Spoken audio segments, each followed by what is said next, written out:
د خپل عصر خالدا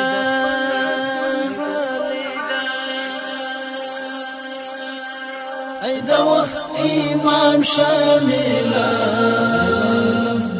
پژړه دې کړ تاریخ چې تلحت کوزیدلې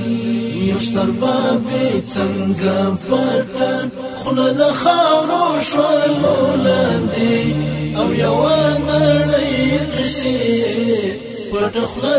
دفن شوې ولې